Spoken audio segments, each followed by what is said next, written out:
for anyone coming up through this business, through any business, you have to learn how to talk to other people, and you have to learn to work with other people and form the relationships with other people too, because those relationships ultimately, when you're down and out, right, and you're in a bad spot, and it's a really bad day at the park, and you need help, those relationships are the things that you can lean on to get the help when you need it. And when you're more of an autocratic type of leader and boss, you're not going to have that. So you've got to form those relationships. What's your guest experience strategy? You probably have a marketing strategy, recruitment strategy, and sales strategy. But what about intentionally turning first-time visitors into loyal advocates? Hey, it's Josh here, and in addition to co-hosting the podcast, I help attractions do exactly that. From creating a culture of wow moments to empowering staff to recover from service failures, great experiences don't happen by accident. To schedule a free consultation call, visit liebmanleisure.com/attractionpros. Don't leave your guest experience to chance. You should be known for creating memorable experiences on purpose.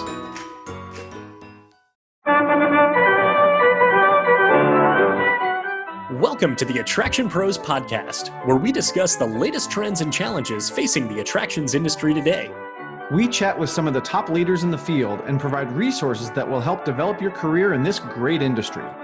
I am Josh Liebman. I am obsessed with the guest experience and helping attractions make that their top priority for success. And I'm Matt Heller. I am passionate about organizational effectiveness, leadership development, and employee engagement. Now sit upright, hold on tight, and get ready for the Attraction Pros podcast. Hey, Josh, how are you? Hey, Matt. I don't know if that's really going to be my new tagline. Really just trying it out. But I hey, love Matt, I'm doing well. How are you? You got to workshop it. Well, I am fantastic. Oh, so good. You have years of practice. Just the right number of A's. I got to get the E's down. Yeah. Yeah. Well, just like improv, you got to try different things and see what works. But I have a question for you. Okay. So you have worked in many positions in what we'll call operations at many different parks. Have you ever worked in maintenance? I have never worked in maintenance. Have you? No. Okay. And that's our episode today. No. And done. I have not, but I have recognized and experienced the tension that can happen between those two departments, because sometimes it feels like their priorities are misaligned when really they are looking for the same thing. Sure, or kind of maybe there's this sense that they're getting in each other's way when in actuality they're both going in the same direction of as far as what their priorities and goals really are, not even just what they should be, but what they are, but that there are seemingly competing interests. So did we talk to somebody today that has a lot to say about these relationships? I think we did. So Anthony Sabo, he is the vice president of Zoombezi Bay and guest services at the beautiful Columbus Zoo and Aquarium in Columbus, Ohio. And his background includes operations, includes maintenance. And at Columbus Zoo, he gets to really integrate all of these skill sets together to really ensure a smooth operation at the Zoo, Aquarium, and Water Park, and all of the above. We get to hear all of his insights and some great stories, and truly his passion for the industry. He also talks about the nuts and bolts of, pun intended, figuring things out along the way as he's kind of transitioned from different department to department in different parks and coming back to the zoo in Columbus, and how that all sort of fits together. And it has really fed into his passion for the industry and passion for what he gets to do now. Yeah, and when asked about his leadership style, really excited to share how he shares that it's dad-based leadership in not always being kind of the autocratic, blunt type of leader, but really having a little bit of that compassion and warmth within it while coaching team members or coaching for improvement. Absolutely. So is it time to get down that water slide and get to this interview with Anthony? Let's do it. Hey, Anthony, welcome to the Attraction Pros podcast. We're really excited to have you on today. How are you? I'm doing fantastic, and thank you both for having me on today. I think I'm in good company. We are all cut from very similar cloths, and I'm really looking forward to the chat today. Yeah, absolutely. We're really looking forward to it too. Let's start at the beginning. Tell us about your background. Tell us about your career. So I've, like many in this industry, I started when I was young. Grew up in Pittsburgh. Grew up about 10 minutes from Kennywood Park in Pittsburgh. And really early on, I kind of figured out and found out I loved Kennywood. I wanted to work at Kennywood. It was my first job. So when I was 15, got into the games department at Kennywood. Was in that for 4 years. And then, like many of us as we're up and coming through this industry, I was looking at other opportunities, right? And what else was out there? What else was I interested in? And one of the things that they proposed to me was getting into rides maintenance. So I jumped into seasonal rides maintenance at Kennywood. I had zero mechanical aptitude whenever I started in that role. I'd helped my dad around the house with some things, but that was about it. So getting into that, it was eye-opening, and I learned a lot. But what I really learned was I loved understanding the nuts and bolts of how the park operated. And that really spoke to me. I loved being in there first thing in the morning and seeing everything wake up, with as the sun was coming up. Did that through college.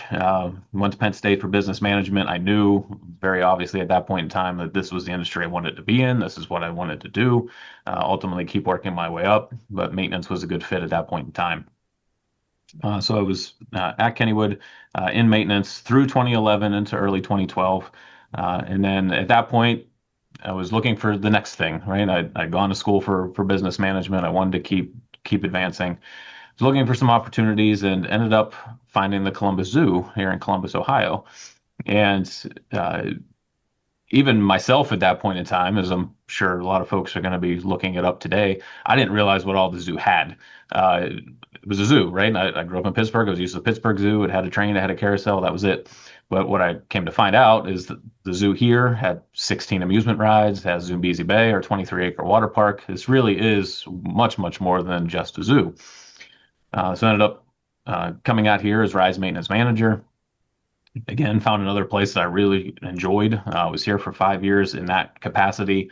Learned a ton. Got to work on some projects, especially on the Zoombezi Bay side. We added a big multi-level play structure that got to help project manage that. Redid one of our water slides. Got to help project manage that as well. Uh, then opportunity came knocking again. Had the chance to go to Florida and ended up at Universal in attractions operations. Had a couple different roles there in Islands of Adventure for a few years. Fantastic experience. Cannot say enough good things about Universal, the company.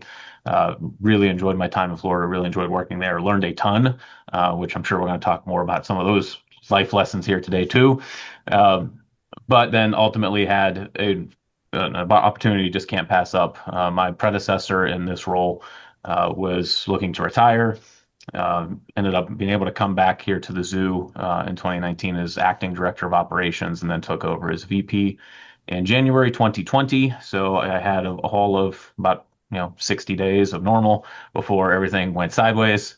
But it's been a fantastic place to be, and have definitely learned a lot since that time too. Excellent, excellent. Well, Anthony, I'm hearing a through line of looking for more opportunities and learning is what I'm hearing. So, if you go back to some of those earlier experiences working in games, and then certainly getting into ride maintenance for the first time, what are some of those early lessons that you learned back then that maybe you're still even using now? No, and the one thing I love about our industry is, especially when you're in a really good spot, you have a lot of people around you that teach you and give you insights that you can't just learn in a book, right? These are things that you have to learn on the job and from other folks.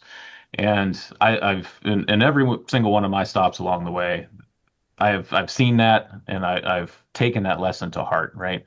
Our One of the best things we can do for folks up and coming in this business is share our knowledge and share our insights and share our experiences. And that's something that I took from my early days is I had those mentors in every one of my stops that would take me under their wing and teach me things, whether it was from the game side, from the maintenance side, and certainly on the operations side. And now, I am in kind of getting to that position where I'm trying to do that for the next iteration, the next generation. We launched a mentorship program here at the zoo last year in 2025. a real formal mentorship program, and that's been a great experience for the mentees and the mentors, right? We get to learn from one another.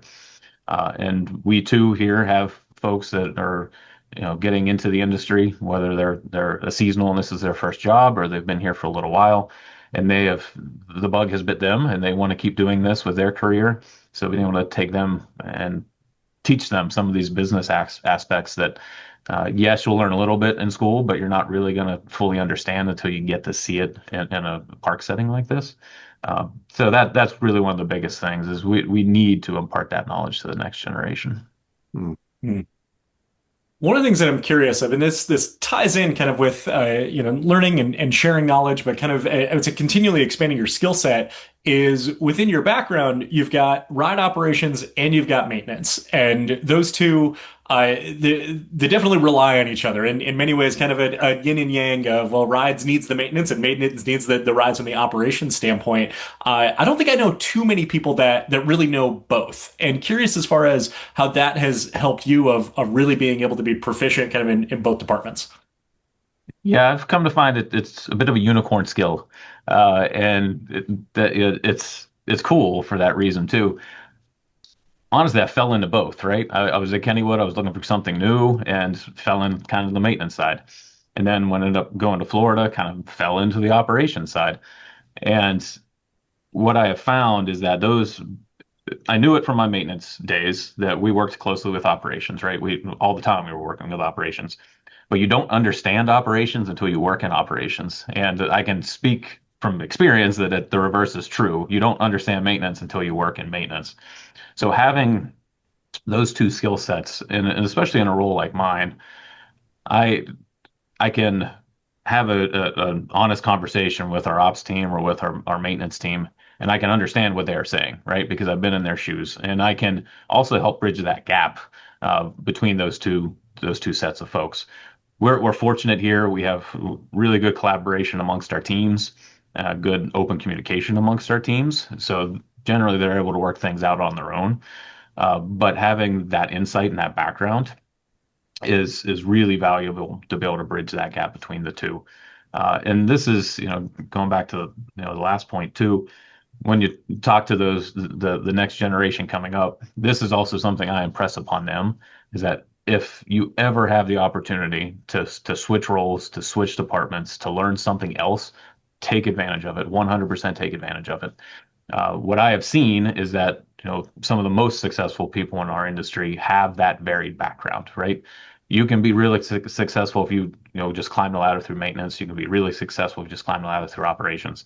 But when you have the ability to speak to multiple departments and multiple disciplines, it can really set you apart. So I was, again, fortunate I kind of fell into it.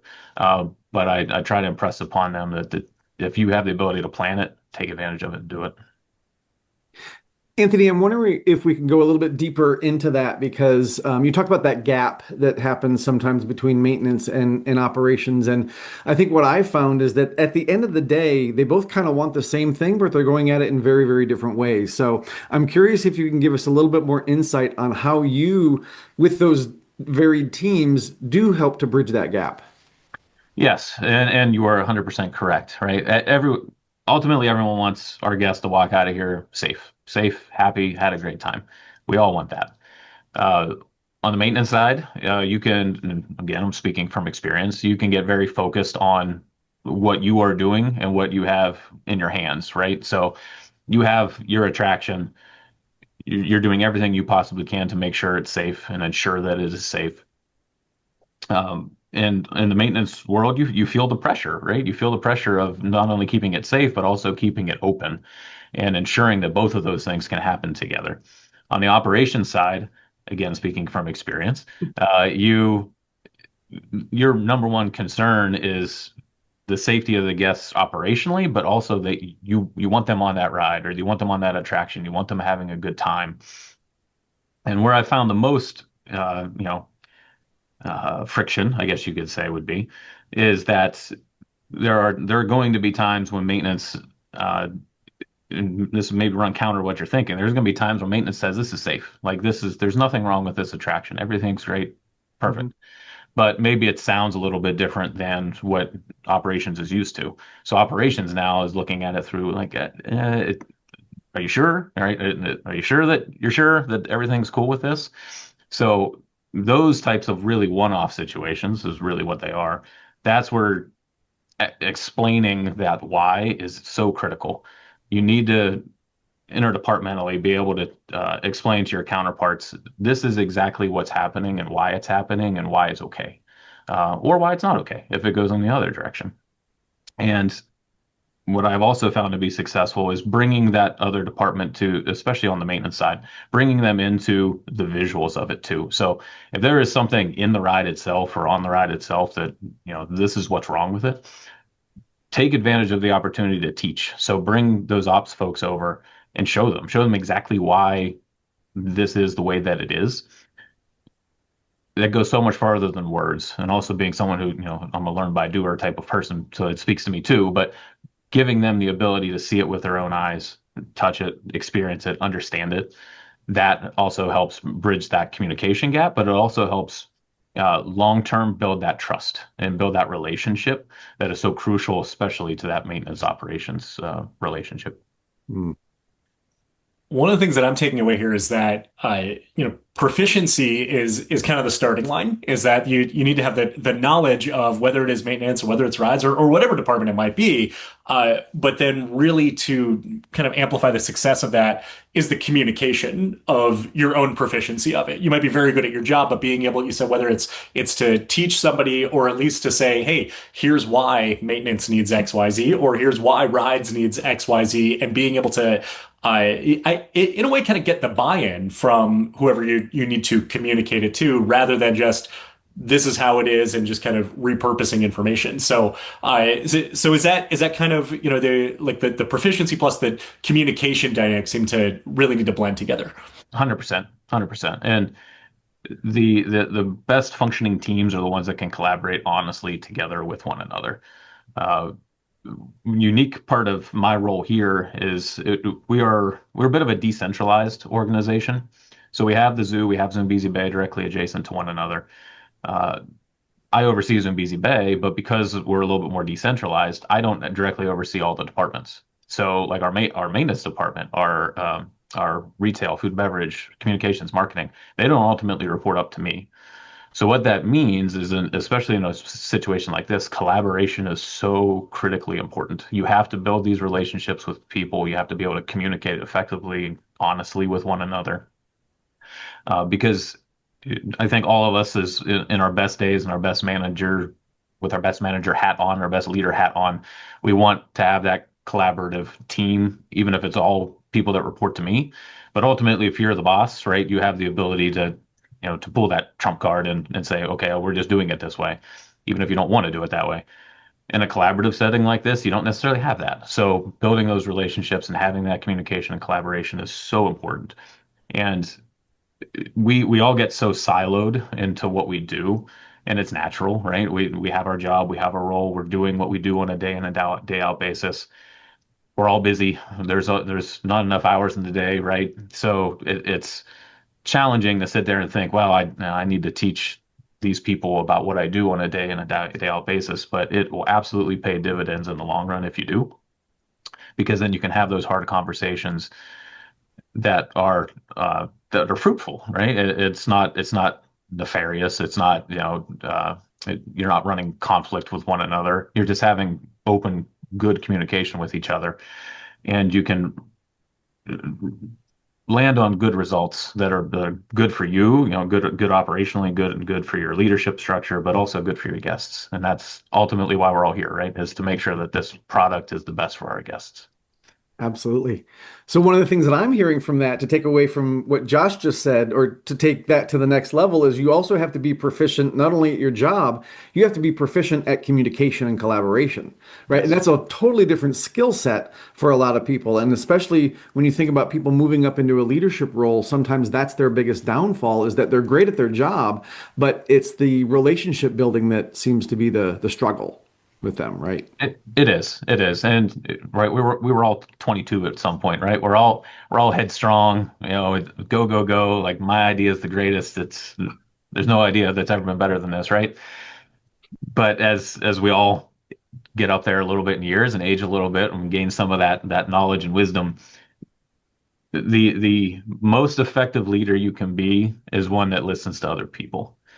And that is a lesson everyone has to learn. Mm. The uh, the types of leaders that just say we're doing it my way and don't get buy-in from your team, you're going to lose everybody. You know, you'll be effective, at least in the short term. You'll be effective. You'll get things done. You'll make decisions, but you're going to lose your people, and they're absolutely going to. If you don't lose them physically, you're going to lose them mentally. So for anyone coming up through this business, through any business, you have to learn how to talk to other people, and you have to learn to work with other people and form the relationships with other people too, because those relationships ultimately, when you're down and out, right, and you're in a bad spot, and it's a really bad day at the park, and you need help, those relationships are the things that you can lean on to get the help when you need it. And when you're more of an autocratic type of leader and boss, you're not going to have that. So you got to form those relationships. Mhm. 100%.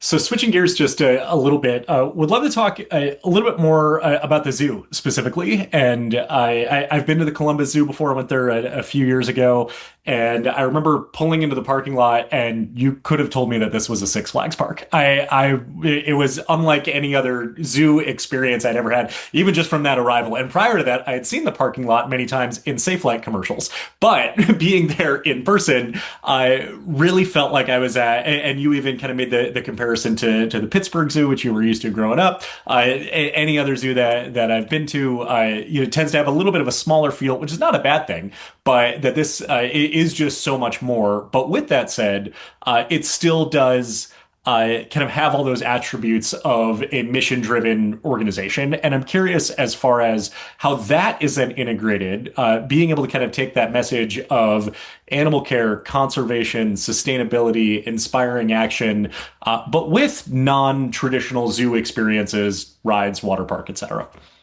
Yeah, so we'll start with we are a big organization. We have just shy 600 acres here. We're northwest of downtown Columbus.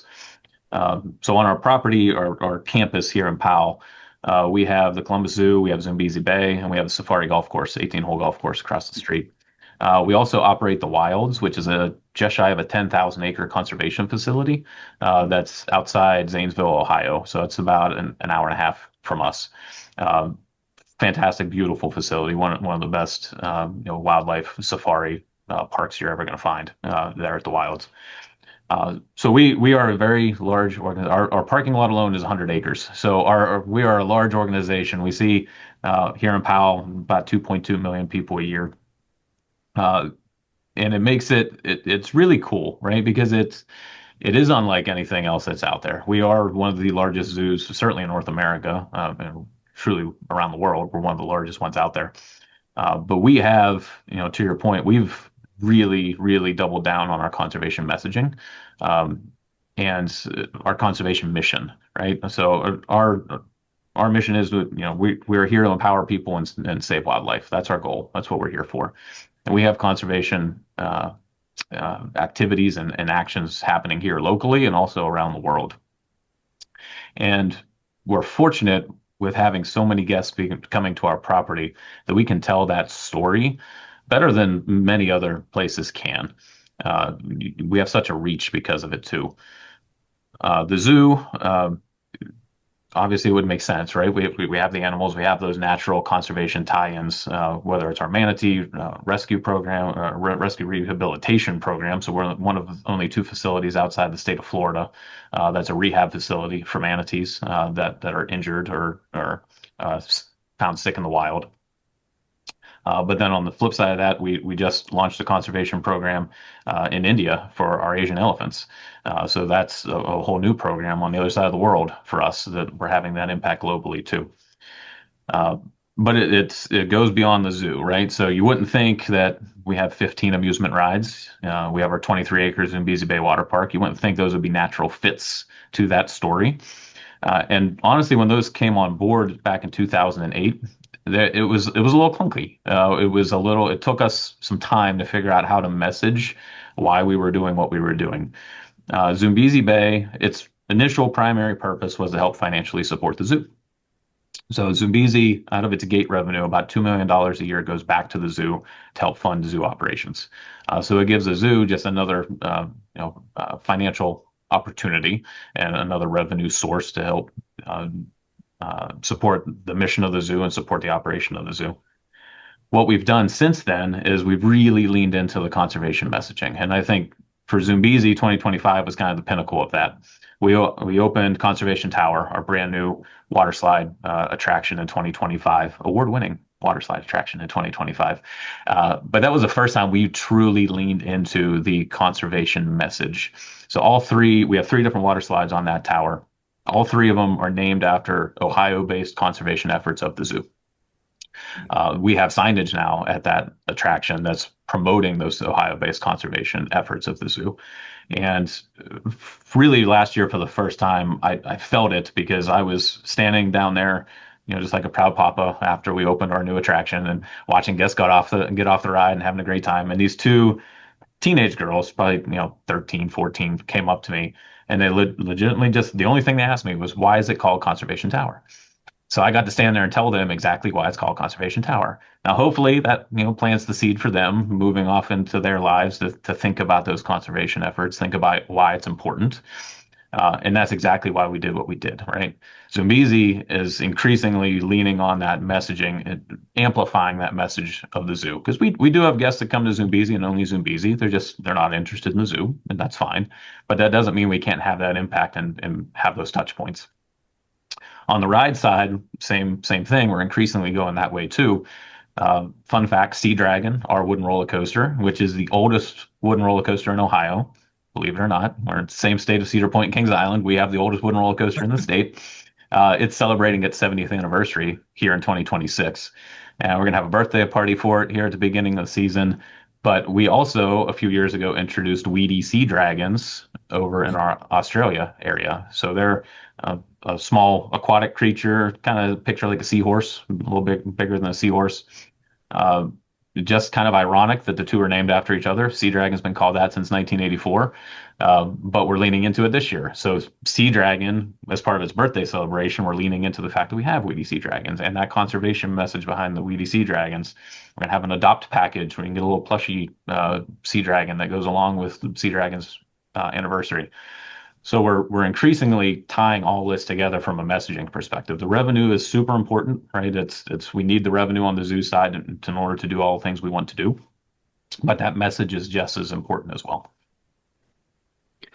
Thank you for sharing all that. It's really fascinating to hear how the messaging, is getting through the rides area and the water park, and then that obviously feeds back into the appreciation for the zoo and the animals and things like that. And you mentioned that there's some people that just want to go to the water park and don't have interest in the zoo. I would imagine it's the other way around also, that there's people that just go to the zoo and not to the water park. And you may even think, guests are guests on some level, but then, there's certain people that are looking for different things in different areas of a property. So do you find any difference in the things your guests are expecting on the zoo side versus the ride and water park side?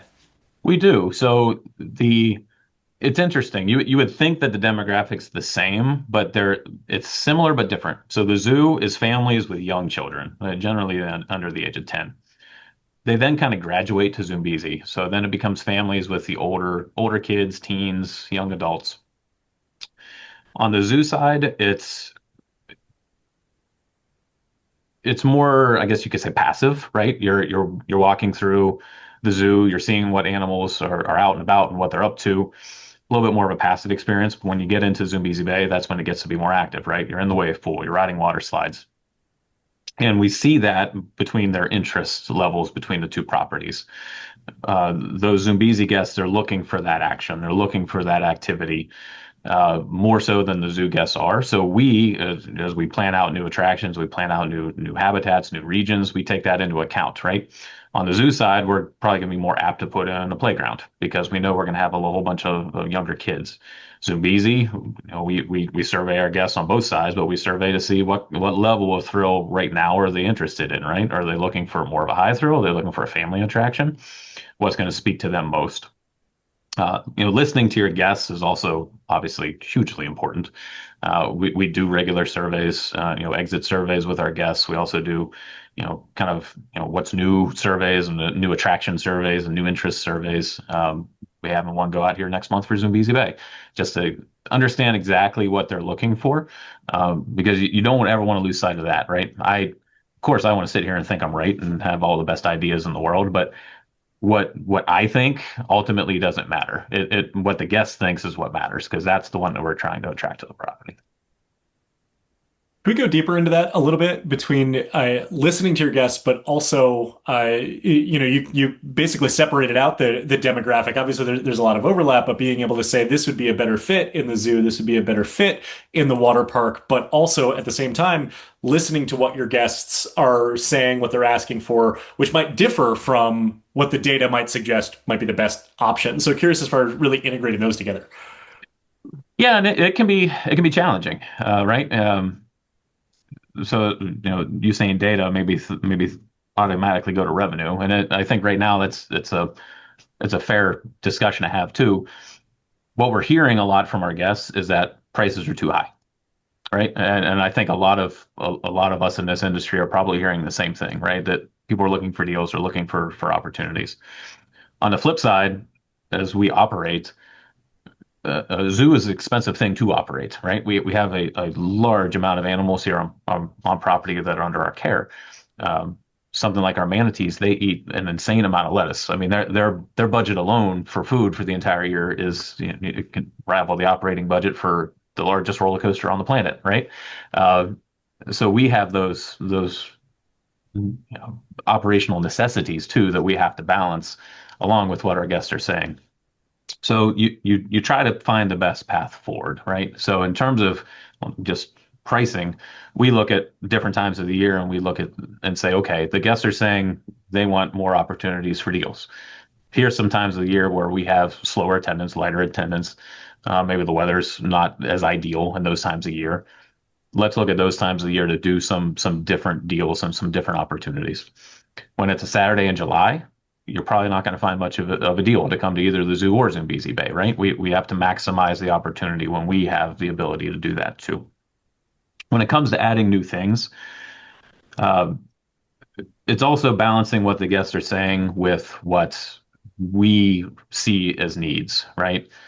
So the Zoombezi example again, our conservation tower ad, we through the course of the years had heard a lot of feedback from guests that they wanted more for their children to be able to do. So when we were looking at a new attraction, we knew we needed to add something that would appeal to, especially the 42 to 48 inch height, that range. But we didn't want to add just another kids area, right? Because what we also see is we go out there on our busiest days, our marquee water slides, they can have an hour, hour and a half, on our worst days, 2 hour waits, right? We want to negate that as much as we can. That's an operational need we see. So that's why we went the route we did with Conservation Tower. We added a new slide tower to help take away some of that queuing stress from our other attractions. But it was designed in a way that it could accommodate down to 42-inch height requirement. So we satisfied both in that instance, right? On the zoo side, we just opened our brand new North America Trek region in 2025. That was a redevelopment of the oldest region in the zoo, our old North America region. So we knew we had a ton of infrastructure work that needed to be done, animal habitats that needed to be just in better, brought up to modern standards, right? Whereas our guests, they're looking for more animals, right? They want the biggest, the best, the most unique animals that they can find. While we respect that, we also know that we have where zoos increasingly are going is more space, but maybe with less animals, right? Zoos today are not what zoos were 100 years ago. You want to have as much space as you reasonably can for these animals to have the best experience in life that they can. So that's an operational necessity that we see too. Yeah, and it's really cool to hear kind of the evolution of, the like you talked about the animal habitats and that type of thing. And I'm wondering if we can maybe switch gears just a little bit back to leadership, because you've given us some hints along the way, I think, about how you lead and some of the things that are important to you. But I'm wondering if we can kind of encapsulate that a little bit and talk about kind of your leadership style and maybe how that's evolved over the years. No, that's a fantastic question. 'Cause I think back on this still today. When I think when any of us start to get into leadership roles, you're trying to find your footing, right? What works for you, but also what's working for the people that you're managing, you're leading. And all of us, we need to be adaptable. All right, no situation's the same, no team's the same. You need to be able to adapt a little bit. Whenever I got into maintenance management, that was my first true leadership role. The maintenance world to this day is still very much a world where if someone isn't performing the way they should, that you can sit down with them and say, "Hey, you're kind of screwing up here. Fix it." Right? You're blunt, maybe more so than in some other lines of work. That was never really me, right? It never really fit me. So those initial years, I kind of struggled with how how to best effectively balance myself and how I wanted to lead with who I was leading. It actually really took me going to Universal for the light bulb to finally click. Go to Universal, you get in operations, you're working with a lot of college age individuals, early to mid 20s as well. And in that environment, it's more collaborative, right? It's more sit down and talk with the individual, coach the individual, and teach the individual, right? And for me, at that point, it clicked. Dad is the type of manager that best resonates for me, right? I'm not angry, I'm disappointed, right? That is what works for me. And ever since that light bulb went off, for me as a leader, it's gotten a lot easier because now I feel very comfortable with having even the most difficult conversations because I have something that works for me too. Hmm.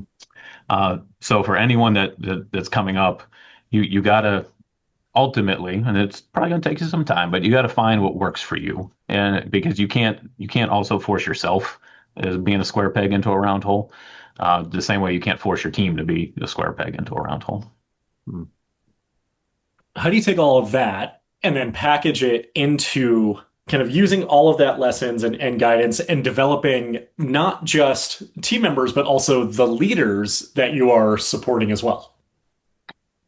And that's really one of the most critical things that we can possibly do, especially when you get to a senior leadership position. Our philosophy here, my philosophy is I ultimately don't care where you end up, right? I would love for it to be here. I would love for you to retire from here. That is secondary. That doesn't matter. I want to enable our leaders to be the best that they can possibly be and give them all the tools for success so they can do whatever they ultimately want to do. I have a few folks on our team that are more on a managerial level, manager level, that have interest in this and have interest in continuing to grow. And I sit down with them monthly or bi-monthly and just talk about the business side, right? Talk about the aspects that they're not going to see on a day-to-day basis. And we have those conversations of what do you want to, who do you want to be? What do you want to do? And how can I help support you getting to that position? So in some instances, it's been sitting down and talking through the whole development process for a new attraction, right? I didn't know that when I was coming into this, right? I knew it happened. It probably started at IAPA, maybe, at least that's what I thought. And then it went from there, but I didn't really know how it worked. So even something as simple as that, just this is the steps you take. Yes, you do start conversations at IAPA, but then these are all the things that happen along the way that you need to be mindful of. And it's also, as with all due respect to my great friends in finance and accounting, it can be some of the bland things too, like the numbers. They're not sexy, they're not the thing that everyone thinks of when they try to get into this business, but they're the bedrock of this business, right? If you're not making money, then everything else doesn't work. So teaching folks the financials and what to be mindful of and what pitfalls to avoid. Again, it goes back to that teaching. You got to teach. You got to inform the next generation of what they need to know so they can ultimately be successful. So, Anthony, I'm wondering if we can jump into another realm that I think all three of us kind of follow the same path, if you will. Even before we started recording, you said I'm a park nerd, so this is going to be a great conversation. So, I'm just curious, how do you define park nerd? Your vacations match your work. I think that's probably a good starting point. Uh, uh, uh, and truthfully, a lot of my trips do we go to parks, we go to amusement parks, we go to water parks, see what the other places are doing, and see what ideas I can bring back here. My girlfriend hates the fact that I'm taking all these notes. We're on vacation and it should not no not working at all. But the fact that I'm there taking all these notes on things ideas I want to bring back. So that's obviously one of the biggest things. We so many people talk about your work should be your passion and it shouldn't be work and it should be something you love, and we all have our bad days, right? Every single one of us does. But if through the course of that arc, if you're still enjoying what you do enough that you're willing to go on vacation to do the same thing, then I think we're doing okay. I was out to dinner with some friends a few nights ago, and they and was talking to them about like what I do in the industry and everything, and they said so like when you're and basically asked that question of like when you're traveling, like when you're out, like what are you thinking about? I was like, it's very hard to switch off. I said, Yeah. my son's birthday party, like we were at a family entertainment center, trampoline park. I had my head on a swivel the entire time, was taking those notes and things like that. I was like, yeah, I was like, I know a lot of people, if you look through their camera roll on their phone after visiting a park, it's signs and trash cans and maybe fences and Oh, and things like that. Uh, bingo. but you said it does tie in with the passion and the love for what we do and under the umbrella of being a park nerd. Uh, Kind of coming full circle here, you talked about those early days at Kennywood when you were really bit by the bug essentially, and you said just kind of being able to see the park. I think you said seeing everything wake up. I'm wondering if you can describe what solidified as that memory that then kind of turned into that passion. That is a fantastic question. So it was actually how I got started was a little interesting too. When I was a kid, I was big into collecting things, right? Baseball card collection, like that type of stuff. And I was 10 or 11, somewhere in there. And it was summertime, and I was looking around my room. And I thought, I want to start a new collection. What do I already have a lot of stuff of? And we'd gone to Kennywood my whole life. So I had a lot of things from Kennywood. I thought, oh, I'll collect things from Kennywood. And then that turned into, I'm a history buff too. So that turned into, hey, the history of Kennywood's pretty cool. And then that turned into, hey, amusement parks in general are pretty cool. Hey, maybe I should do this. Maybe this is a job that I'm interested in and want to do. As far as a specific memory, so one of the ones that sticks out to me, my first summer in seasonal maintenance at Kennywood, within probably the first couple weeks I was there, Kennywood had completely restored their carousel. So taking it down to literally this is the center pole and taking everything out. We were in process of putting it all back together at that point. And I remember we got to the point where it was running, and all of us had to sit on various horses because we wanted to make sure that as it was going up and down, everything was aligned properly, so nothing was bottoming out. So Kennywood's carousel doesn't have like a pit underneath it; it just kind of has a hollow. And I remember sitting on a horse the very first, and the thing started to run. And I'm sitting there thinking, I don't know actually what I'm even listening for or looking for. Like I don't even know what I'm doing right now, right? But it was so cool because what it just clicked in my head was, all right, I'm just going to figure this out, right? I'm kind of thrown into the fire. I don't really know what I'm doing, but I know I want to be here. I know this is what I want to do, so I'm gonna find a way and figure my way out from here. Well, it sounds like you have figured your way out along the way very, very well, Anthony. So thank you so much for sharing all of your stories and all of your insight. This has been such a fascinating conversation. If people wanted to learn more about you or the Columbus Zoo or Zoombezi Bay, where would you send them? So for me, checked out my LinkedIn page. So all my information's there. And then for Zoo and Zoombezi, columbuszoo.org or zoombezibay.com. You can find out all that information for both parks. Definitely a lot of cool things to see and check out here in Columbus, Ohio. So highly recommend you get the opportunity as you're passing through, stop in and see us. Sounds good. Will do. Well, Anthony, thank you so much. I echo what Matt said. This was so fascinating, so great to hear your stories, your guidance, and lessons along the way. And we really appreciate you spending some time with us today. And for everyone out there who is watching and listening, just remember, we are all attraction pros.